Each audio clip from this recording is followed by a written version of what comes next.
Hello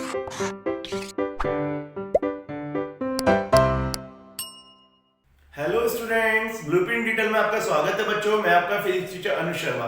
बच्चों, जैसा कि आप जानते हैं कि हमारी जो यूनिट 4 चल रही है बच्चों, इसमें हमने फैराडे के नियम के बारे में पढ़ चुके हैं और बच्चों हमने इसमें स्वयं प्रेरक कुंडली का स्वयं प्रेरक के बारे में पढ़ा था, स्वयं प्रेरण क्या होता है और स्वयं प्रेरक गुणांक के बारे में पढ़ा था। तो आज बच्चों जो आपको मैं पढ़ाने जा रहा हूँ वो टॉपिक इस प्रकार है बच्चों, प्रेरकों का श्रेणी व समानता क्रम। इसका मतलब क्या है बच्चों? तो इसका मतलब है यदि दो कुंडली हमारे पास है, उनके दोनों के प्रेरक गुणांक अलग अलग हैं, उनको श्रेणी क्रम में जोड़ा जाए या समांतर क्रम में जोड़ा जाए तो बच्चों उससे उनका प्रभावी प्रेरक गुणांक कितना हो जाता है, इस पे बात करेंगे। ठीक है स्टूडेंट, उसके बाद बच्चों मैं आपके बोर्ड के कुछ क्वेश्चन करवाऊंगा जिससे आपको थोड़ा सहायता मिलेगी हम कैसे इन क्वेश्चन को सॉल्व करेंगे। ठीक है, तो बच्चों एक एक करके हम अपना टॉपिक स्टार्ट करते हैं। ओके, तो बच्चों गौर से देखिए कि सबसे पहले हम प्रेरकों का श्रेणी क्रम देखेंगे। तो बच्चों माना इसमें हम एक काम करते हैं, एक कुंडली ले लेते हैं बेटा इस प्रकार, एक कुंडली इस प्रकार से ले लेते हैं बेटा, और बेटा इसमें हम क्या करते हैं, एक और कुंडली हम इसमें जोड़ देते हैं। एक और कुंडली यहाँ पे, अगर मैं इस पॉइंट को थोड़ी देर के लिए यहाँ पे इसको A मान लूं और इसको B मान लूं तो यहां से एक कुंडली और जोड़ देता हूं बेटा। ठीक है बच्चों, अब बच्चों गौर से अगर हम देखें तो हमें इसमें क्या लगाना पड़ेगा, एक विद्युत स्रोत लगाना पड़ेगा बेटा। हमने एक विद्युत स्रोत लगा दिया, विद्युत स्रोत। ठीक है, अब बच्चों एक चीज देखिए थोड़ी देर के लिए, जब हम इस कुंडली का, अगर हम दो कुंडली अलग अलग ले रहे हैं तो उनका सहप्रेरक गुणांक भी अलग अलग होगा बच्चा, एक का L1 एक का L2। ठीक है, तो बच्चों गौर से एक चीज देखने वाली बात क्या है, गौर से देखने वाली बात यह है कि अगर हम इन दोनों कुंडली का अलग अलग फ्लक्स निकालें तो कैसे निकालेंगे। तो बच्चों अगर हम अलग अलग फ्लक्स देखेंगे, इस कुंडली में जो, अगर ये जैसे हम की ऑन करते हैं तो इसमें धारा प्रवाहित होगी और धारा बच्चों दोनों कुंडली में एक ही होगी। क्यों? क्योंकि श्रेणी क्रम का मतलब आप जानते हैं कि दोनों कुंडली का एक एक सिरा बैटरी से जुड़ा है और एक सिरा आपस में जुड़ा है, और जिसमें धारा समान जाए उसे श्रेणी क्रम कहते हैं। तो बच्चों मैं पहली कुंडली में, अगर मैं L1 के लिए बात करूं आपसे, L1 के लिए, तो बच्चों अगर L1 के लिए बात करूं और इसमें फ्लक्स में कितना मान लूं बच्चों, 5 1 B, तो इसका फार्मूला कितना होगा बच्चों? इसका फार्मूला होगा, नॉर्मली हम जानते हैं बच्चों फाई का जो फार्मूला होता है वो होता है, अगर आप थोड़ी देर के लिए याद करें, फाई Li, यही फार्मूला होता है बच्चों। अगर कुल फ्लक्स की बात करेंगे तो हम नंबर ऑफ एरिया थोड़ी देर के लिए सेम मान लेते हैं, तो नंबर ऑफ फ्लक्स कितना, नंबर ऑफ एरिया कितने ले लेते हैं बच्चों, n। तो बच्चों n, अगर इस इक्वेशन को देखें तो phi 1b बराबर L1 और I तो सेम होगी बेटा, n दोनों को में बच्चों हमने सेम ले लिए तो इससे कोई फर्क नहीं पड़ता। ठीक है, अब दूसरी बात बच्चों आती है कि दूसरी में की फ्लक्स कितना होगा, तो फेरे तो दोनों में सेम ले लिए, इसमें phi 2b और मान लें अगर, तो बच्चों इसका प्रेरक गुणांक हमने माना L2 और धारा तो इसमें भी सेम है। तो बच्चों दोनों का जो फ्लक्स होगा, आप अगर देखें कुछ फ्लक्स इसका है और कुछ फ्लक्स इसका है, तो टोटल फ्लक्स दोनों का मिला के कितना होगा बच्चों, तो हम कह सकते हैं टोटल फ्लक्स होगा बच्चों phi 1 प्लस phi 2, इस प्रकार से। ठीक है स्टूडेंट, तो अब देखें बच्चों कुल फ्लक्स हमारे पास कितना आ गया, ये फ्लक्स आ गया बच्चों हमारे पास, आप गौर से देखें तो हम कह सकते हैं L1 I upon n plus L2 I upon n, इस प्रकार से। और बच्चों यदि मैं मानूं कि दोनों कुंडली का मिला के जो तुल्य मेरे पास प्रेरक है, तुल्य प्रेरक, वो कैपिटल L ले लूं बच्चों, L अगर मेरे पास तुल्य प्रेरक है, तुल्य प्रेरक, तो अगर L बच्चों हम तुल्य प्रेरक हो तो हम इसको कैसे सॉल्व करेंगे, तो हम कह सकते हैं phi b की जगह मैं ले सकता हूं बच्चों टोटल नंबर ऑफ 10, तो मैंने कितने लिए हैं, n लिए हैं, तो phi b की वैल्यू आ जाएगी बच्चों L, यहां से अगर हम देखें अपॉन n, और ये आ जाएगा बच्चों I, तो ये बराबर किसको हो जाएगा बच्चों, L1 I upon n plus L2 I upon n, इस प्रकार हो जाएगा बच्चों। तो n से n काट देंगे, I कट जाएगी, तो हमारे पास क्या बचेगा बच्चों, L is equal to L1 plus L2, इस प्रकार से। तो बच्चों आप देख सकते हैं कि अगर दो कुंडली हमारे पास हो अलग अलग प्रेरक की, तो उनका जो प्रेरक गुणांक है तुल्य है बच्चों, इसे हम कहेंगे तुल्य प्रेरक गुणांक।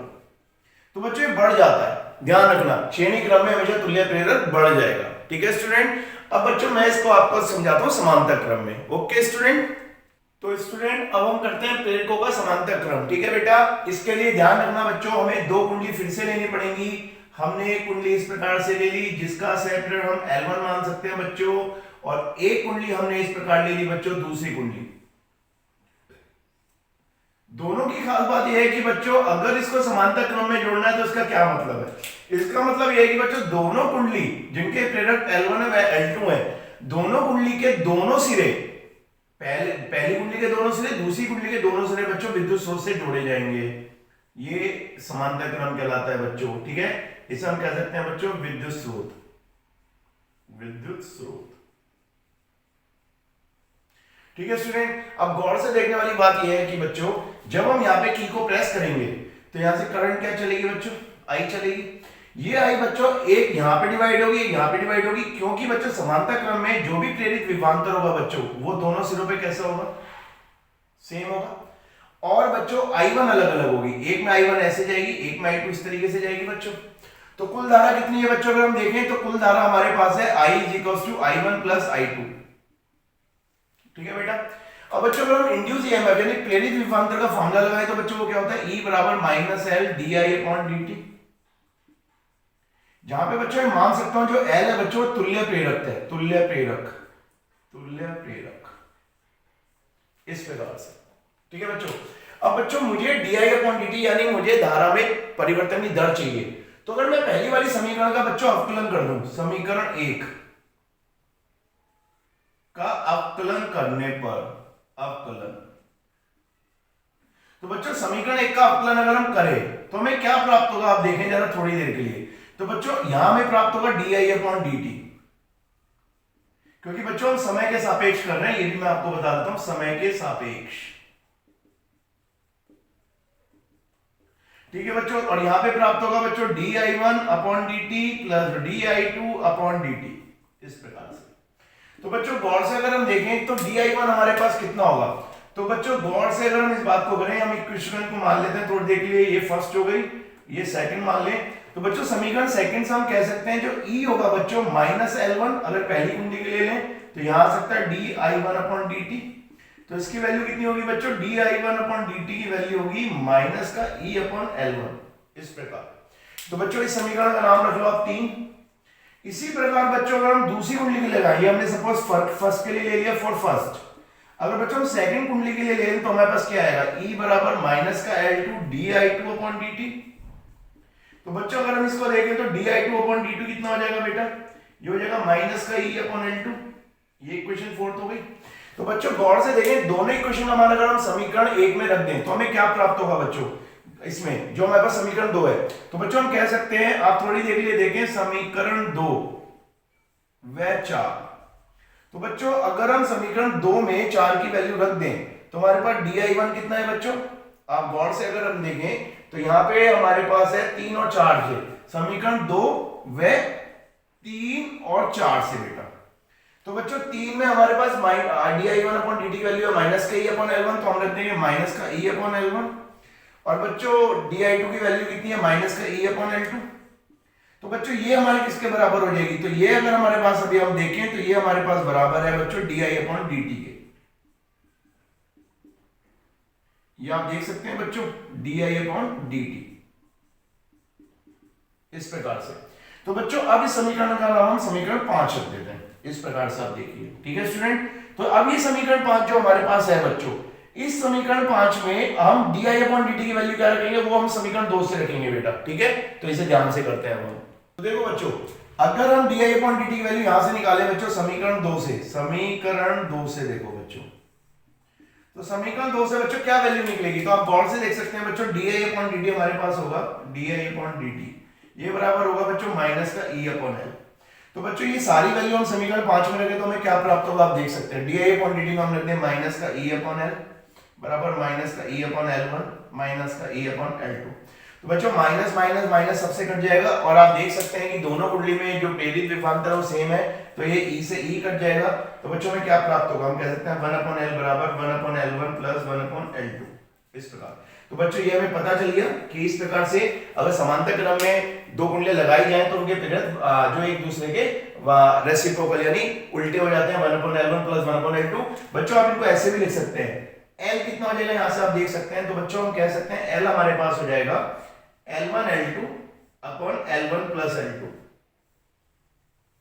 अगर हम एलसीएम ले लें, लघुत्तम ले लें, तो आप इसको प्राप्त कर सकते हैं। तो बच्चों ये दोनों जो है श्रेणी क्रम और समांतर क्रम में ये कई बार पूछे जाते हैं, इस पे क्वेश्चन भी आ जाता है बेटा। तो अब मैं आपको इसके बाद जो बोर्ड के क्वेश्चन करवाऊंगा तो उन्हें थोड़ा सा ध्यान से देखिएगा बेटा, ठीक है।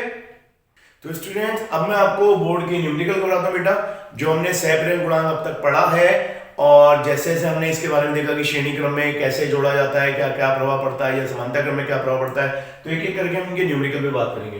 तो बच्चों ये पहला न्यूमेरिकल इसमें आप देखें कि हमें एक कुंडली दी है बेटा, उसमें 500 फेरे लगे हुए हैं। तो 500 फेरे हैं, तो इसमें आप पहले वैल्यू नोट कर लेंगे। हमारे पास n बराबर कितना हो गया बच्चों, n बराबर हो गया 500, ठीक है बेटा।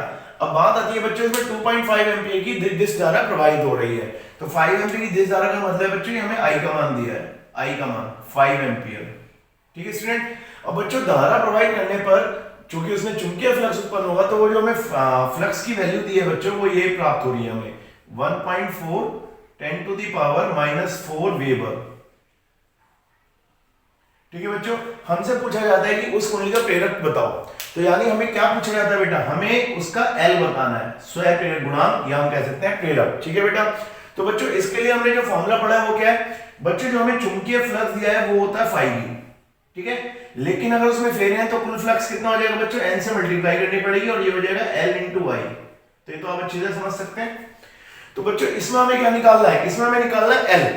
तो L कितना हो जाएगा बेटा, L बराबर हो जाएगा n 5e/I, इस प्रकार से, ठीक है स्टूडेंट। तो बच्चों अब गौर से देखें, अगर हम एक एक वैल्यू इस पे रखना शुरू करें तो 500 हो जाएगी हमारे पास, इंटू 5e कितना है बच्चों हमारे पास 1.4 10⁻⁻ कितना है बच्चों -4, और अपन बच्चों I है हमारे पास 2.5 नहीं बेटा 5 है 5। अब इसको सॉल्व कैसे करेंगे बेटा, तो मैं आपको इसको सॉल्व करने का मेथड बताऊं बच्चों। सबसे अच्छा तरीका सॉल्व करने का जो होता है वो ये होता है कि सबसे पहले पावर को सॉल्व करें। तो 2 जीरो यहाँ पे, तो 2 जीरो अगर यहां से हम हटाएंगे तो बच्चों क्या होगा, माइनस पावर है तो ये -2 हो जाएगा बेटा, -2, और एक पॉइंट ये हटाएंगे तो इसमें एक ऐड हो जाएगा -1, ठीक है। तो हमारे पास क्या बच्चा बच्चों 5 × 14 अपॉन कितना बच्चों, ये हमारे पास बच्चा 5, ठीक है बच्चों। अब आप गौर से अगर देखें, थोड़ी सी इसे हम देख लेते हैं। अच्छा यहाँ पे मैंने 2.5 है, ये 2.5 ही लिख लेते हैं बेटा, 2.5, अब ये 2.5 है, 2.5 ही दी है स्टूडेंट। अब बच्चों थोड़ा सा सॉल्व करके इसे देखें तो ये आ जाएगा 5 × 14 × 10⁻³ बच्चों ये वाला पॉइंट अगर नीचे हटाए तो माइनस आएगा, ऊपर जाके प्लस हो जाएगा, तो +1 हो गया, तो हो जाएगा 5, और नीचे बचेगा 25, तो हो जाएगा 5 × 14 × 10⁻⁻², और अपॉन में हो जाएगा बच्चों 25। अब इसको कैसे सॉल्व करोगे बच्चों, 5 5 जा 25, आराम से इसे कर सकते हैं। और ये कितना होगा बच्चों, ये हो जाएगा 5 2 जा 10 और 5 8 जा 14। तो बच्चों ये हमारे पास जो आ गया, ये आ गया 2.8 10⁻⁻², और बच्चों L की यूनिट होती है स्वयं प्रेरक की, होती है हेनरी। तो इस प्रकार से बच्चों हम कोई भी न्यूमेरिकल कर सकते हैं। अब मैं आपको इस पे एक अलग टाइप का न्यूमेरिकल और करवाता हूं स्टूडेंट, ठीक है। तो स्टूडेंट अब एक दूसरा न्यूमेरिकल आपको कराता हूं बच्चों। दूसरा न्यूमेरिकल है कि एक परिपथ में लगी कुंडली में धारा जो है बेटा 0.22 सेकंड में, बच्चों 0.2 सेकंड में 8 मिली एम्पीयर से 4 मिली एम्पीयर हो जाती है, यानी धारा बच्चों बदल रही है, ठीक है। तो कहता है यदि उस कुंडली का स्वयं प्रेरक 0.3 हेनरी हो तो प्रेरित विभवांतर बताओ।